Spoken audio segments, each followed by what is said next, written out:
ಉತ್ತರ ಕರ್ನಾಟಕದ ಕಲ್ಪತರ ನಾಡು ಎಂದೇ ಪ್ರಖ್ಯಾತವಾದಂತಹ ತುಮಕೂರು ಜಿಲ್ಲೆಯ ಸುಮಾರು 80,000 ಜನರನ್ನೊಳಗೊಂಡಂತಹ ಒಂದು ತಾಲೂಕೆ ಪಾವಗಡ. ಸುತ್ತಲೂ ಹಸಿರು ಹೊದಿಕೆಯನ್ನು ಹೊದ್ದುಕೊಂಡಿರುವಂತಹ ಕರ್ನಾಟಕದ ಬಾರ್ಡರ್. ಹಲವು ಪ್ರೇಕ್ಷಣೀಯ ಸ್ಥಳಗಳು, ದೇವಾಲಯಗಳು, ಕೋಟೆಗಳನ್ನೊಳಗೊಂಡಂತಹ ಈ ಪಾವಗಡದಲ್ಲಿ ಸುಮಾರು 4 ದಶಕಗಳ ಹಿಂದೆ ಭಯಾನಕ ಘಟನೆಯೊಂದು ನಡೆಯಿತು.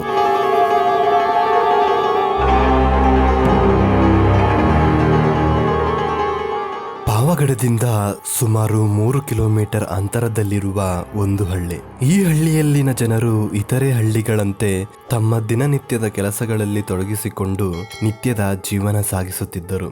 ಆದರೆ ಕೆಲವು ವರ್ಷಗಳ ನಂತರ ಬರಗಾಲ ಉಂಟಾಗಿ ಹಲವು ಜನರು ಹಳ್ಳಿಯನ್ನು ಬಿಟ್ಟು ಬೆಂಗಳೂರಿನತ್ತ ವಲಸೆ ಹೋದರು. ಇನ್ನು ಕೆಲವರು ಬೇರೆ ಬೇರೆ ಸ್ಥಳಗಳಿಗೆ ವಲಸೆ ಹೋದರು. ಆದರೆ ಒಂದಷ್ಟು ಕುಟುಂಬಗಳಿಗೆ ತಾವು ಹುಟ್ಟಿ ಬೆಳೆದ ಊರನ್ನು ಬಿಟ್ಟು ಹೋಗಲು ಮನಸ್ಸು ಬಾರದೆ ಅಲ್ಲೇ ಉಳಿದರು.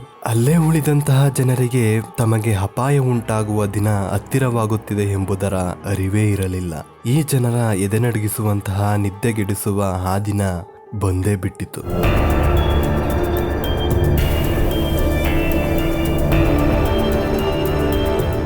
1983 ಏಪ್ರಿಲ್ 29. ಹಳ್ಳಿಯ ಜನರೆಲ್ಲ ದಿನನಿತ್ಯದಂತೆ ತಮ್ಮ ಕೆಲಸಗಳಲ್ಲಿ ನಿರತರಾಗಿ ಸಂಜೆ ವೇಳೆಗೆ ಮನೆಗೆ ವಾಪಸ್ಸಾದ್ರು.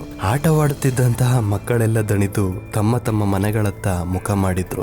ಎಂದಿನಂತೆ ಊಟ ಮುಗಿಸಿ ಕೊಂಚ ಹರಟೆ ಹೊಡೆಯುತ್ತಾ ಕುಳಿತಿರುವ ಜನರಿಗೆ ಸುಮಾರು 8 ರಿಂದ 9 ಗಂಟೆಯ ಸಮಯದಲ್ಲಿ ನರಿಗಳು ಕೂಗಿದ ಶಬ್ದವಾಯಿತು. ಈ ಶಬ್ದ ಸುಮಾರು ದಿನಗಳಿಂದ ಹಳ್ಳಿಯ ಸಮೀಪದಲ್ಲಿರುವ ಒಂದು ಕಾಡಿನಿಂದ ಕೇಳಿ ಬರ್ತಾ ಇತ್ತು. ಇದನ್ನು ಜನ ಎಲ್ಲೋ ಬೀದಿ ನಾಯಿಗಳು ಈ ಶಬ್ದ ಮಾಡ್ತಾ ಇವೆ ಅಂತ ತಿಳಿದು ಜನ ಅದರ ಕಡೆ ತಲೆ ಕೆಡಿಸಿಕೊಳ್ಳಲಿಲ್ಲ.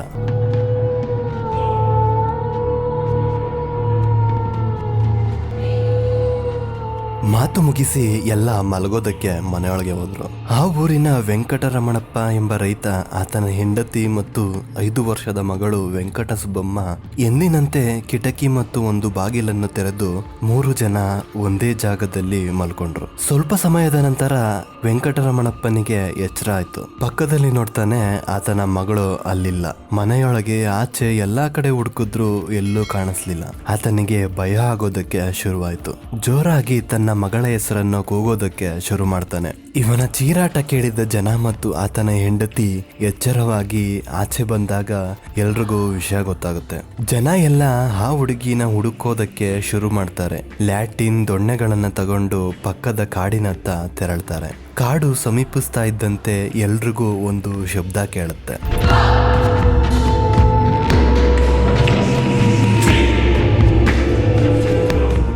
ಆ ಶಬ್ದನ ಹಿಂಬಾಲಿಸ್ಕೊಂಡು ಹೋಗ್ಬೇಕಾದ್ರೆ ಆ ಬಾಲಕಿಯ ಕಿರುಚಾಟದ ಸದ್ದು ಸಹ ಕೇಳುತ್ತೆ. ಹಾಗೆ ಅದನ್ನ ಹಿಂಬಾಲಿಸಿಕೊಂಡು ಸ್ವಲ್ಪ ದೂರ ಹೋದ್ಮೇಲೆ ಆತನ ಮಗಳ ಕೈ ಕಡಗ ಸಿಗತ್ತೆ. ಆತ ಅಲ್ಲೇ ಕುಸಿದು ಬಿದ್ದು ಜೋರಾಗಿ ಅಳೋದಕ್ಕೆ ಶುರು ಮಾಡ್ತಾನೆ. ಊರಿನ ಜನ ಆತನನ್ನ ಸಮಾಧಾನ ಮಾಡಿ ಸುಮಾರು 3 ರಿಂದ 4 ಗಂಟೆಗಳ ಕಾಲ ಆ ಕಾಡನ್ನೆಲ್ಲ ಹುಡುಕಿದರೂ ಸಹ ಆ ಬಾಲಕಿಯಾಗಲಿ ಆ ಬಾಲಕಿಗೆ ಸಂಬಂಧಿಸಿದ ಕುರುಹುಗಳಾಗಲಿ ಸಿಗೋದಿಲ್ಲ.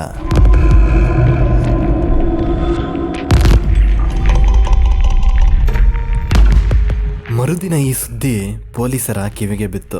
ಪೊಲೀಸರು ಸಹ ಊರಿಗೆ ಬಂದು ಊರಿನ ತುಂಬೆಲ್ಲ ಕಾಡಿನ ತುಂಬೆಲ್ಲ ಹುಡುಕಿದರೂ ಸಹ ಆ ಬಾಲಕಿಯ ಯಾವುದೇ ಕುರುಹುಗಳಾಗಲಿ ಅವರಿಗೆ ಸಿಗಲಿಲ್ಲ.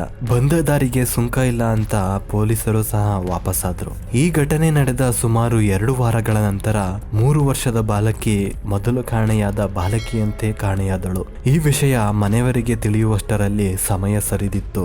ಬೆಳಗ್ಗೆ ಎದ್ದು ಪಕ್ಕದಲ್ಲಿ ಮಲಗಿದ್ದ ಮಗಳಿಲ್ಲ ಎಂದು ಗಾಬರಿಯಾದಂತಹ ಮನೆಯವರು ಊರಿನಲ್ಲೆಲ್ಲ ವಿಚಾರಿಸಿದ್ರು. ಅವರಲ್ಲಿ ಯಾರೋ ಒಬ್ಬ ಒಂದು ನರಿಯನ್ನು ನೋಡಿದ್ದಾಗಿ ಹೇಳ್ದ. ಸುದ್ದಿ ಊರಿನ ಜನರನ್ನೆಲ್ಲ ಭಯಭೀತರನ್ನಾಗಿಸಿತು. ಎಲ್ಲ ತಮ್ಮ ಮಕ್ಕಳನ್ನ ಸುರಕ್ಷಿತವಾಗಿ ನೋಡಿಕೊಳ್ಳಲು ಶುರು ಮಾಡಿದ್ರು. ನಂತರ ಸ್ವಲ್ಪ ದಿನಗಳ ಕಾಲ ಈ ರೀತಿಯ ಘಟನೆಗಳು ನಡೆಯೋದು ನಿಂತು ಹೋಗುತ್ತೆ.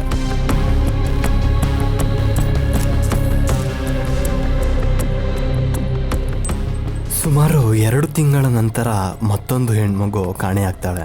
ಅದು ಸಹ ಹಿಂದೆ ನಡೆದ 2 ಘಟನೆಯಂತೆಯೇ ಈ ಮಗುನು ಕಾಣೆ ಆಗುತ್ತೆ.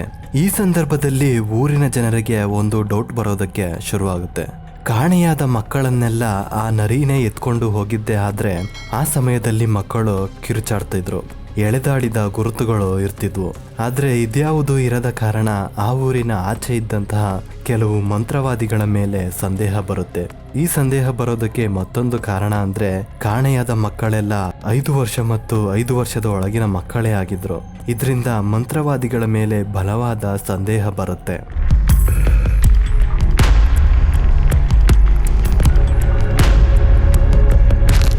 ಅಷ್ಟರಲ್ಲಾಗ್ಲೇ ಮತ್ತೆರಡು ಹೆಣ್ಮಕ್ಳು ಸಹ ಕಾಣೆಯಾಗಿರ್ತಾರೆ. ನಂತರ ಆ ಊರಿನಲ್ಲೇ ಎಲ್ಲ ನಾರ್ಮಲ್ ಆಗುತ್ತೆ. ಯಾವುದೇ ರೀತಿಯಾದಂತಹ ಮಿಸ್ಸಿಂಗ್ ಕೇಸ್ಗಳು ದಾಖಲಾಗಲ್ಲ. ಇದೇ ಸಮಯದಲ್ಲಿ ಊರಿನ ಆಚೆ ಒಂದು ತಲೆಬುರುಡೆ ಸಿಗುತ್ತೆ. ಅದರ ಪಕ್ಕದಲ್ಲೇ ಒಂದು ರಕ್ತ ಅಂಟಿರುವಂತಹ ಬಟ್ಟೆನೂ ಸಹ ಸಿಗುತ್ತೆ. ನಂತರ ಪೊಲೀಸ್ನವರು ಡಾಗ್ ಸ್ಕ್ವಾಡ್ ಜೊತೆ ಬಂದು ತನಿಖೆ ಶುರು ಮಾಡ್ತಾರೆ. ತನಿಖೆಯ ಹೆಜ್ಜೆ ಒಂದು ಗುಹೆಯ ಬಳಿ ಸಾಗುತ್ತೆ. ಆ ಗುಹೆಯನ್ನ ಸಂಪೂರ್ಣವಾಗಿ ಸರ್ಚ್ ಮಾಡಿದ್ರೂ ಸಹ ಅವರಿಗೆ ಯಾವುದೇ ರೀತಿಯಾದಂಥ ಕಾಣೆಯಾದವರ ಕುರುಹುಗಳು ಸಿಗೋದಿಲ್ಲ.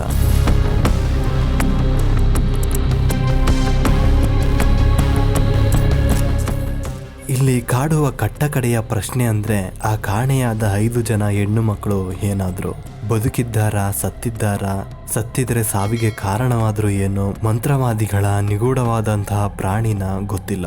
ಸುಮಾರು 4 ದಶಕಗಳು ಕಳೆದ್ರೂ ಸಹ ಇಟ್ಸ್ ಆನ್ ಅನ್ಸಾಲ್ವ್ಡ್ ಕೇಸ್.